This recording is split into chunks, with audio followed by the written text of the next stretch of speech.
going to be a reseller, you're going to want to find high ROI items to sell. ROI stands for return on investment. And it's possibly the most important metric to consider when you're outsourcing for things to resell. It's the amount of money left after cost of goods and whatever fees eBay or whatever platform you're using takes out. The money that is transferred to your bank account that you can actually use to pay yourself or to reinvest. For my business, I consider $30 or more to be a very high ROI. And items that have sold for that much in my store make up about 7% of my sales in the last year of reselling. Although most of these items had a low cost of goods, like these $4 boots that were found at a garage sale, just wait until you hear how much those sold for. I actually paid up for a few items, like this word processor I paid $40 for on Facebook Marketplace, but still made well over $30 on it. Today, I'm sharing my best flips that I found last year that put at least $30 back in my pocket. These are items that you might want to be on the lookout for. Now, depending on when you started watching me, you might know me as primarily a clothing reseller, but when I first started off about a year ago, I was selling clothing and hard goods, and I still sell hard goods, just not as much as I used to. So a lot of these will be hard goods, but there will also be clothes and shoes. And if you're interested in more reselling content, please feel free to subscribe. Let's get into it. All right, this first one is a really exciting one. It is a Asus brand wireless router. This is a very, very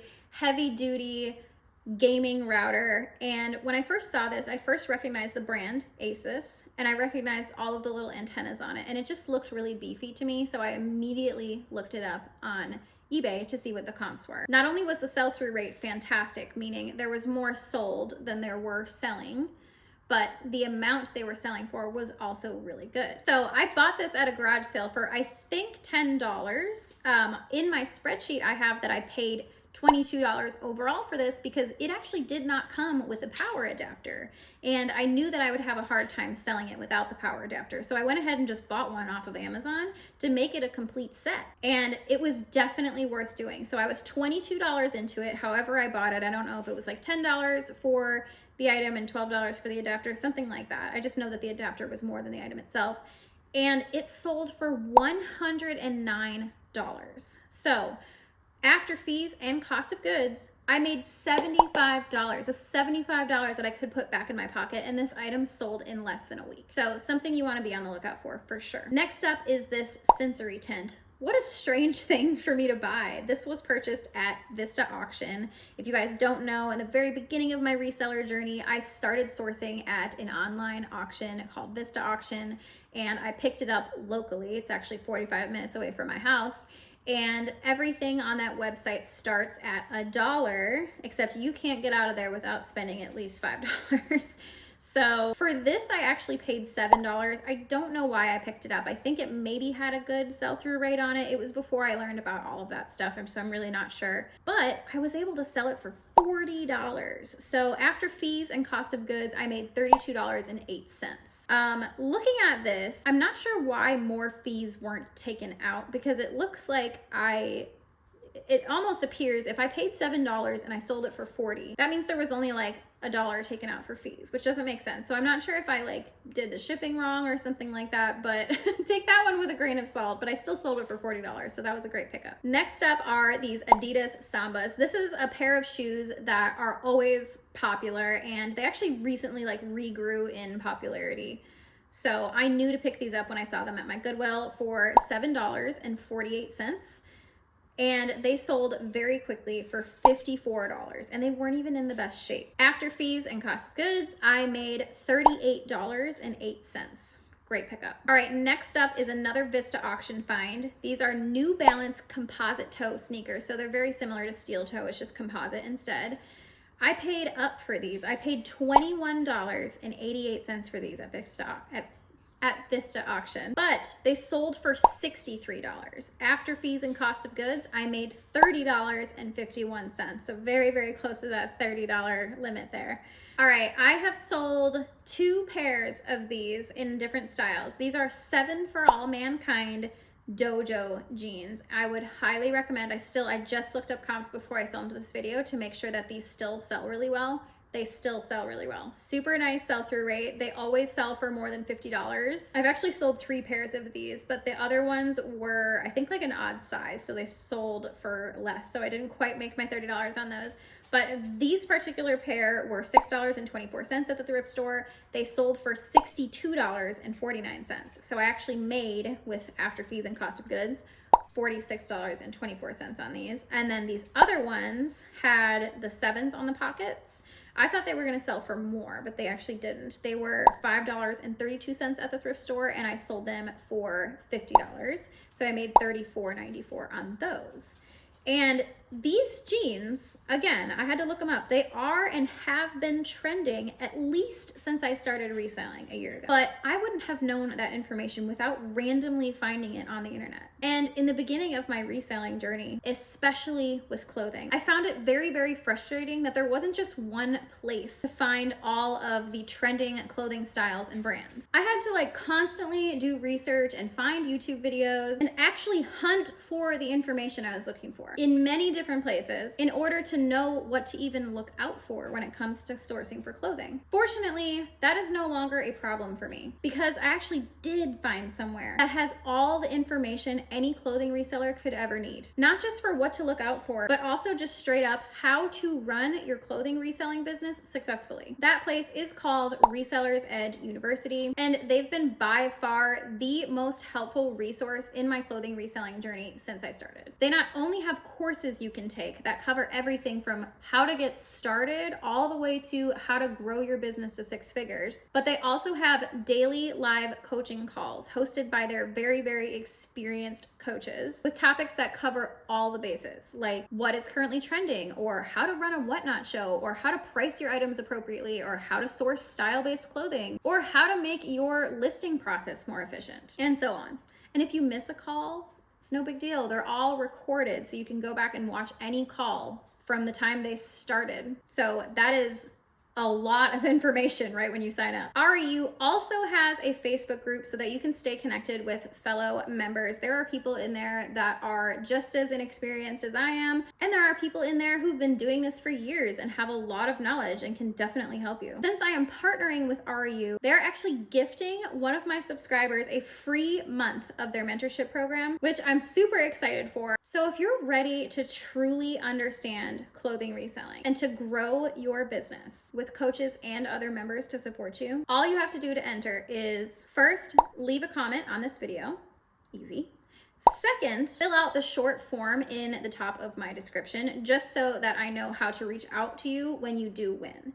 I'll be taking everyone that fills out that form and putting it in a randomizer and picking a winner at random. I am so grateful to RU for giving me the opportunity to gift one of my subscribers a free month of the mentorship program. So thank you again, RU, for partnering with me on this. All right, back to the best flips of the last year of reselling. Next up, we have this members only windbreaker, not members mark, members only. If you guys get stuff like that confused, I get stuff like that confused all the time, like who, what, where, and we wore what, and stuff like that. Members Only is a high-end brand. Members Mark is a Costco brand. They make really good stuff, but they're not as high-end as Members Only. This was a windbreaker. I paid $7.50 for this at a very, very small Goodwill that I've only been to a couple of times. It was in like new condition and it sold for $45. So I ended up taking home $31.03 after cost of goods and after fees. Next up is this Robert Graham button-up shirt. This was new with tags, and I actually just sold this very recently, but I paid $5.52 at Goodwill, and I actually sold it for $66. So I made $38.98. This had a tag on it that said $198 retail.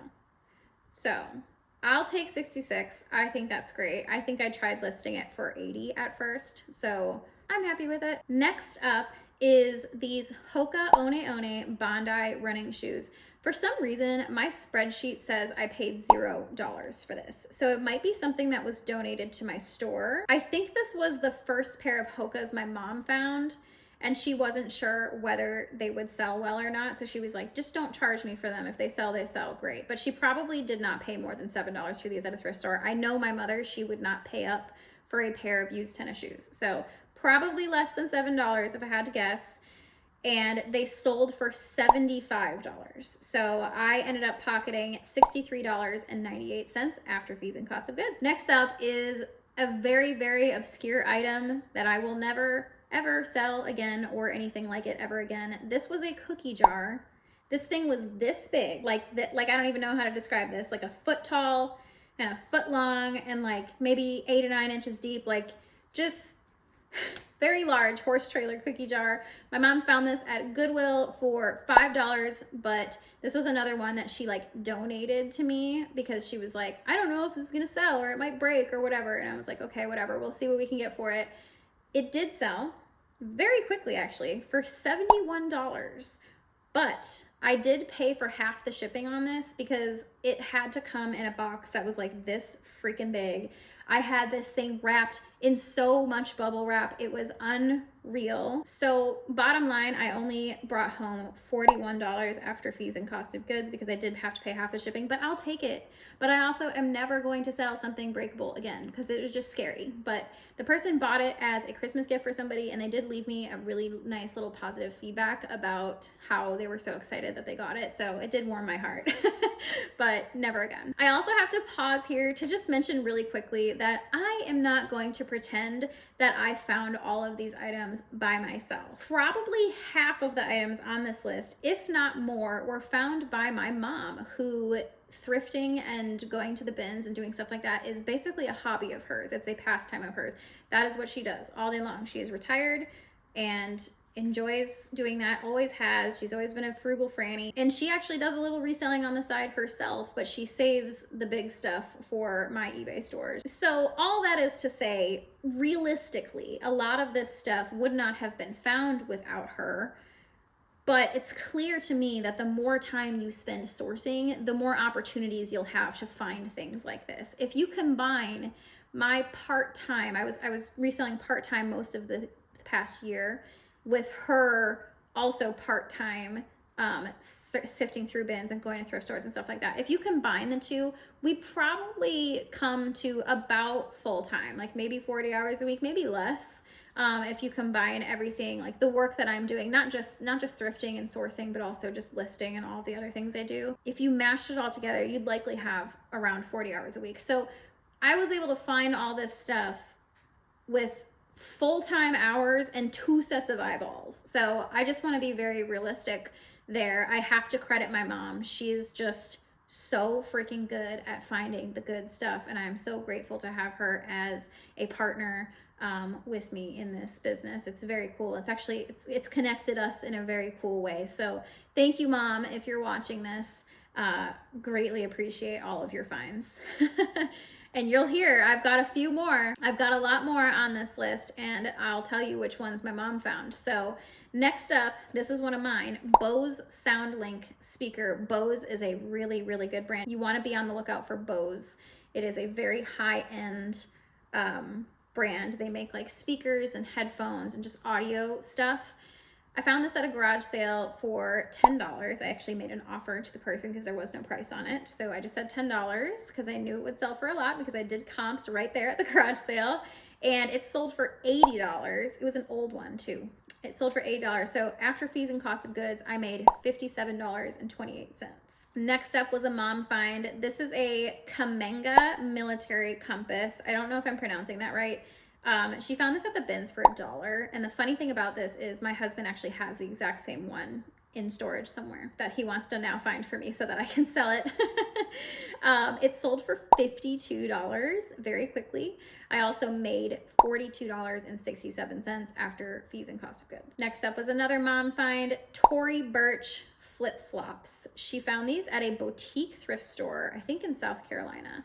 They were a bit scuffed at the front, so they were only $5.50, but they still sold for $42.49, and I made $29.95. I had to include this one because it was 5 cents away from $30, and Tory Burch is a Bolo brand. Tory Burch stuff resells very, very well. Just be sure that you check comps because not every single thing in a good Bolo brand sells well, so just be sure you're always checking comps with stuff like that. Next is another mom find. This is a Vibit brand vibrating roller massager. It's for like sore muscles and stuff like that for people who work out. It was bin store for $1. It sold for $50, and I made $42.09 on this. It came with like the tiniest little charging cord. Like, I have no idea why the comps on this were so good, but they really were. This thing sold in less than a week. Next one was a me find. I actually was sourcing on Facebook Marketplace for like a straight month. I was having a really fun time just like sourcing on my couch, and this word processor, it was called an Alpha Smart Neo 2. This word processor, it did have manuals included with it. I paid up for it on Facebook Marketplace because the comps were just like out of control good. I paid $40 for this thing.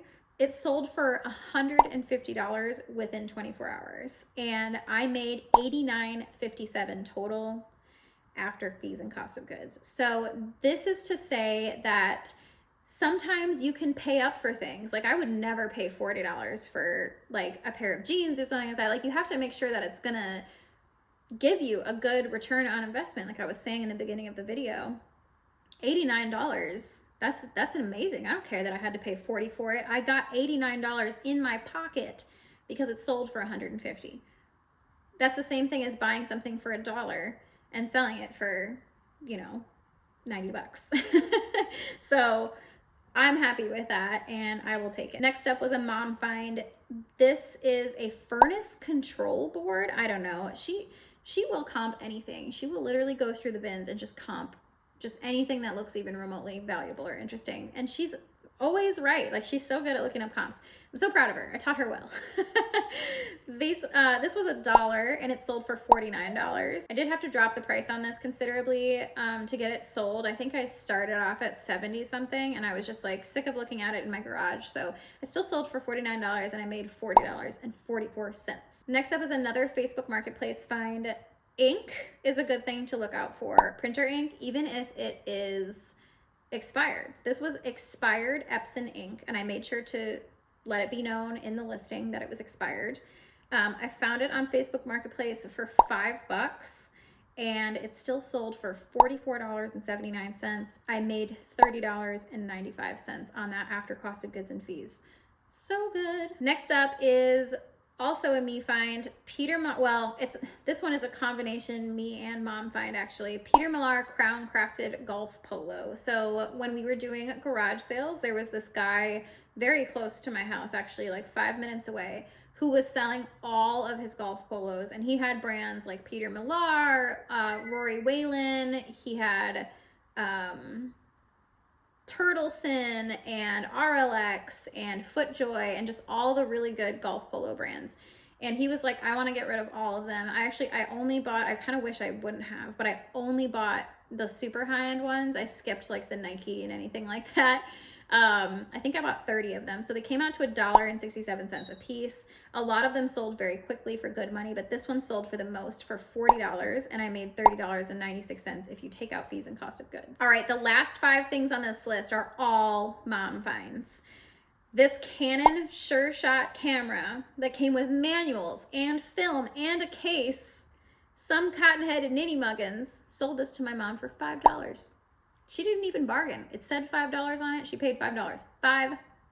I sold it for $115. $115.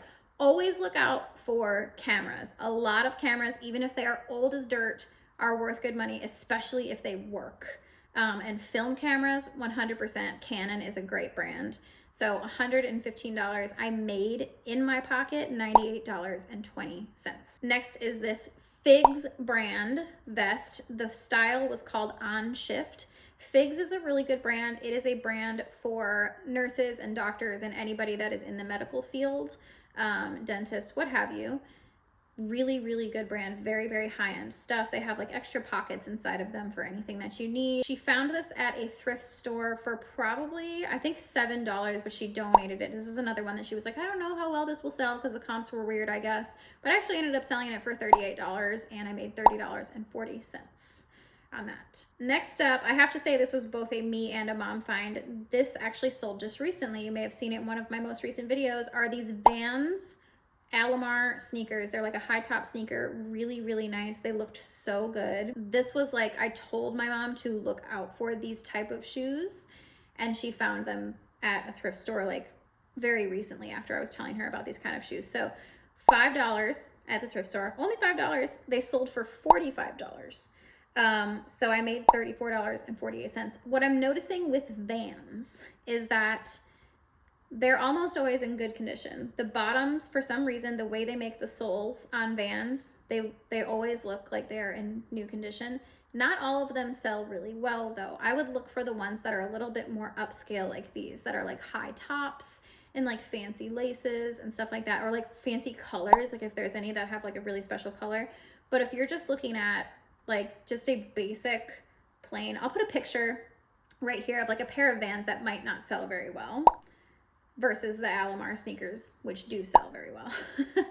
All right, next is this Dansko pair of nursing clogs. These also were in a recent video of mine. These were in damn near brand new condition. She found them at a thrift store for $5.33 somehow. And they sold very fast on Poshmark for $38.67. I think that was my only Poshmark sell. Actually, I think the Danskos and the Figs were both Poshmark sells, I'm pretty sure. The rest of them were eBay. Dansko is a brand that you want to be on the lookout for. However, they do not all sell. If they're in really rough condition, they won't sell very well. Like really, really rough. Like they have to be in pretty rough condition. They won't sell. Or if they're a boring color, like if they're just plain black, it doesn't mean they're not going to sell. They're just not going to sell for as much as these ones. These ones sold really well because they were in brand new condition and because they had a crazy cool pattern on them. So very, very unique, very niche. And these are just really, really good shoes to be out and looking for. All right, drum roll please for the very, very last one. And you know what they are because I teased it in the beginning of the video. These boots. What is it with these boots? These boots are Frye brand, Frye, Frye brand, cowboy, cowgirl boots. And obviously the person who sold these to my mom had no idea how much they were worth. She found them at a garage sale for $4. They were dirty and looked not great. My mom did clean them up. She had a very fun time doing so, apparently. And y'all, these sold for $198. This woman could have put them up in the condition that they were in and made half that. These sold for $198. So I brought back in my pocket $160.61 on a $4 garage sale find. Insane. Insane. Those were all the best flips I've had in the last year. And just to remind you guys, that only makes up 7% of my sales. The other 93% are things that make me less than $30. So those are the things that make up most of my sales. And that probably is similar for most people. You know, everyone's margins are probably different, but you probably have like a small percentage of sales that sell for over a certain amount. And then 90 plus the rest of your store sells for less and you make a little bit less on it. But that 90 something percent is a good percent to focus on. Like you want to make sure that you're finding good stuff and you want to get a high ROI if you can. But this whole list was just a highlight reel, okay? This whole list took me a year to make. It took me a year to grab, 20 something items to tell you that made me over $30. And I'm new to it, so obviously, you know, maybe I could do better and maybe someone else does better than me. There's a lot of people that do better than me at this, but I just want to make sure that you don't, as a new reseller, think like, oh, I'm rolling in the dough because I found all of these things. Like, no, most of the stuff I get like $10 back for, you know, but again, that makes up 90+% of my sales. So it's bread and butter, you know, people call it bread and butter. If you hear that term a lot, basically that 93% is bread and butter. The 7% for me is the bolo. So I just wanted to share that with you guys, and I just thought it would be a really fun idea for a video. If you're new here and you made it this far, awesome. You probably will like the rest of my videos. I just started reselling a year ago and I've been documenting my journey since. things have changed. I do business completely different than how I used to. I actually sell primarily on Whatnot now, but in addition to eBay and Poshmark and Depop. eBay and Poshmark and Depop has actually become almost a supplemental sales income for my Whatnot. Whatnot was supposed to be my supplemental sales, and now it's the other way around. I make considerably more on Whatnot. So you'll probably see more Whatnot content from me from here on out, because that is what I'm spending most of my time on. If you like my video, feel free to subscribe, and don't forget to leave a comment down below and fill out the form in my description if you want a chance to receive a free month of RU. And I always have a link in my description. If you want to sign up for RU right away, you can do that and get 50% off your first month as well. And check out my link tree if you want to see my Instagram, my Whatnot store, if you want to sign up to be a Whatnot seller, if you want to sign up to buy stuff on Whatnot, if you want to see my eBay store or my Poshmark closet or anything like that, everything is in my link tree. So please check out my link tree. And that's it. So I'll see you guys in the next one. Bye.